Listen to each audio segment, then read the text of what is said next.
Hi అండి, welcome to Samrajyamma cooking and vlogs. అందరూ ఎలా ఉన్నారండి? బాగున్నారా? మేమైతే బాగున్నాం. మీరు కూడా బాగుండాలని కోరుకుంటున్నాను. ఈరోజు మనం చేసుకునే రెసిపీ వచ్చేసి సొరకాయ ఉప్మా అండి. సొరకాయ ఉప్మా అంటే ఏంటనుకున్నారు, చాలా బాగుంటుందండి. పెసరపప్పు వేసి చేస్తారు. దీంట్లో వెయిట్ లాస్కి బాగా ఉపయోగపడిద్ది. మధ్యాహ్నం అన్నం బదులు ఇది తింటే త్వరగా రిజల్ట్స్ కనపడిద్దండి. నేను చేసి చూపిస్తాను, ఎలా చేసుకోవాలో చూద్దాం రండి. వాటికి కావాల్సిన పదార్థాలు ఎలా తయారు చేసుకోవాలో చూద్దాం రండి. సొరకాయ ఉప్మాకి కావాల్సినవి, సొరకాయ ఉప్మాకి గోధుమ రవ్వ చిన్న టీ గ్లాస్ తీసుకున్నానండి. ఇదిగో దీంట్లో హాఫ్ పెసరపప్పు తీసుకున్నా. రెండు కలిపి కడిగి నీళ్ళు పోయకుండా మామూలుగా అలా వదిలేసాను. రవ్వ తొందరగా నానిద్ది కదా, అంటే పెసరపప్పు కడగాలి కదా ఎటు అని వేసి రెండు కడిగి పెట్టాను. కొంచెం నానిద్ది. దీనిలో ఇదే నలుగురు తినొచ్చు ఈజీగా. సొరకాయ ముక్కలు చిన్న ముక్కలు కట్ చేసి పెట్టుకోవాలి. ఒక హాఫ్ సొరకాయ లేతది, ఒక 3 టమోటాలు, చిన్న సైజు టమోటాలు 3, ఒక 3 పచ్చిమిర్చి, 2 ఉల్లిపాయలు చిన్నవి తింటి 2 కట్ చేశాను. ఒక పెద్దదైతే ఒకటి వేసుకోండి. కొంచెం కరివేపాకు, కొంచెం కొత్తిమీర ఇచ్చి ఒక కళాయి స్టవ్ వెలిగించి ఒక గిన్నె పెట్టుకుందామండి. అది వేడెక్కిన తర్వాత కొంచెం ఆయిల్ వేసుకుందాం. ఎక్కువ కూడా అవసరం లేదు దీనికి. ఇది వెయిట్ లాస్ రెసిపీ అండి. ఎవరైనా వెయిట్ లాస్ అవ్వాలనుకున్న వాళ్ళకి కూరగాయలు మొత్తం మీద పావంతు గోధుమ రవ్వ పెసరపప్పు ఉండాలి. కొంచెం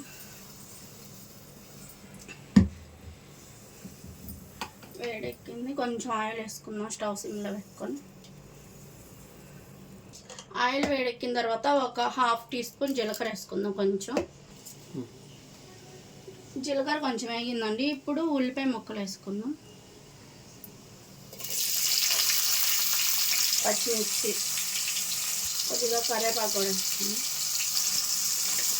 ఉల్లిపాయ, పచ్చిమిర్చి, కరివేపాకు కొంచెం ఆయిల్లో కొంచెం వేగాలండి. ఎక్కువ వేగవసరం లేదు, కొంచెం మగ్గితే సరిపోయింది. కొంచెం పసుపు వేసుకున్నాము.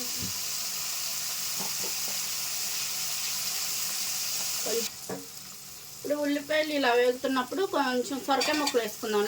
కట్ చేసి పెట్టుకుని సొరకాయ ముక్కలు కూడా కొంచెం వేసి కలిపేసేసుకొని మూత పెట్టి ఒక 5 నిమిషాలు మగ్గించుకుందాం. తర్వాత టమాటా వేసుకుందాం అండి. 2 ఒకసారి వేస్తే పులుపు తగిలితే సొరకాయ త్వరగా ఉడకదు. మూత పెట్టుకుందాం. కొంచెం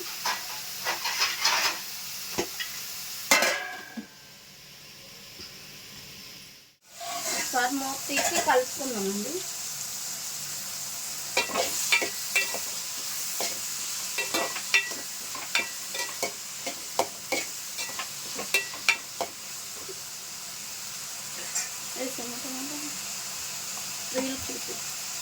ఇప్పుడు మనం కట్ చేసుకుని పెట్టుకున్న టమాటాలు వేసేసుకుందామండి.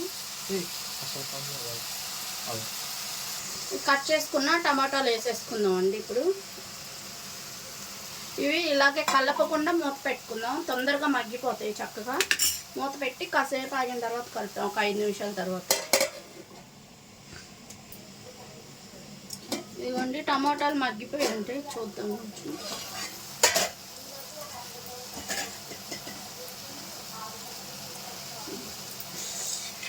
మగ్గిపోయింది.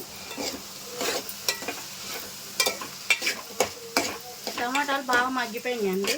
ఇప్పుడు అందులోకి ఉప్మాకి సరిపడా ఉప్పు వేసుకుందాం. సాల్ట్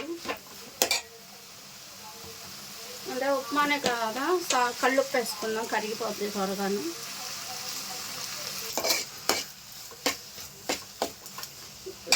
కల్లుప్పు వేస్తాం కదా. ఇప్పుడు నేను గోధుమ రవ్వ పెసరపప్పు 2 కలిపి గ్లాస్ అయినాయండి.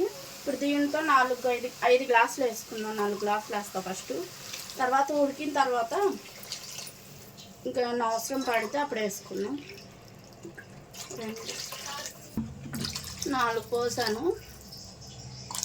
కొంచెం మొత్తం ఇవి మరిగేటప్పుడు ఆ రవ్వ వేసుకుందాం అండి. మరిగిన తర్వాత కొంచెం సాల్ట్ అవి చెక్ చేసుకుందాం. అల్లం పేస్ట్ వేసుకున్నా బాగుంటుందిలే, కానీ అసలు నేను ఏ మసాలాలు వేసుకోకుండా చేసుకుంటున్నాను మధ్యాహ్నం భోజనానికి. ఇప్పుడు ఈ టైంలో కొత్తిమీర వేసేసుకుందాం అండి. వాటర్లో మరిగి మంచి ఫ్లేవర్ వస్తుంది. కేసరి మరిగేంత వరకు కొంచెం మూత పెట్టుకోండి. మూత పెట్టుకొని మరిగిన తర్వాత చూద్దాం. ఇదిగోండి అస్సలు మరుగుతుంది. ఇలా మరిగేటప్పుడు కొంచెం ఉప్పు చెక్ చేసుకున్నాం.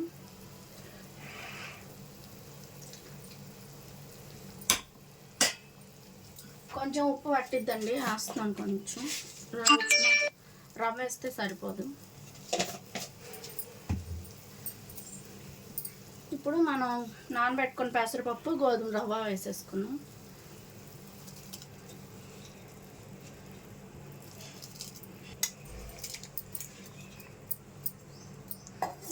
మొత్తం వేసుకొని ఒకసారి కలుపుకున్నాము. ఇది ఇలా బాగా దగ్గరకు వచ్చేంత వరకు ఉడకాలి. సిమ్లో పెట్టుకొని ఉడికించుకున్నాం. ఇంక ఇందులో ఏమి వేసే పని లేదండి. ఇక బాగా దగ్గరకు వచ్చేంత వరకు ఉడికించుకున్నాం.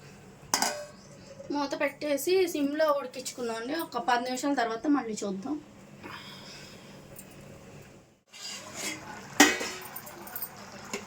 ఇదండి ఇంకొంచెం వాటర్ ఉంది. ఇది కూడా ఒక 5 నిమిషాలు ఉడికిస్తే అయిపోద్ది. దగ్గర పడింది ఇప్పుడే. కొంచెం ఇంత పలుచగా అంటే తినలేము కదా, ఇంకా కొంచెం దగ్గరకు రావాలి.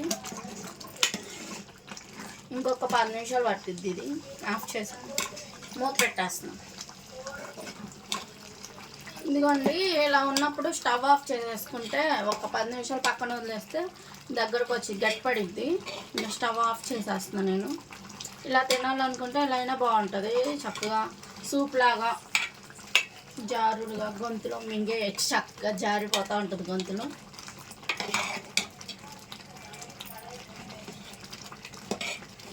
ఇది వెయిట్ లాస్ అవ్వాలనుకున్న వాళ్ళు మధ్యాహ్నప్పుడు భోజనం బదులు ఇది తింటే రోజు చక్కగా రిజల్ట్స్ బాగుంటాయండి.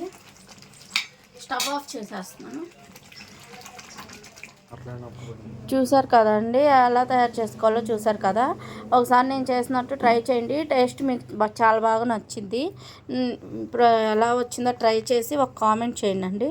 నచ్చితే లైక్ చేయండి. నలుగురికి షేర్ చేయండి మీ ఫ్యామిలీ మెంబర్స్కి. మనం వీడియోలో కలుసుకుందాం. బాయ్ అండి.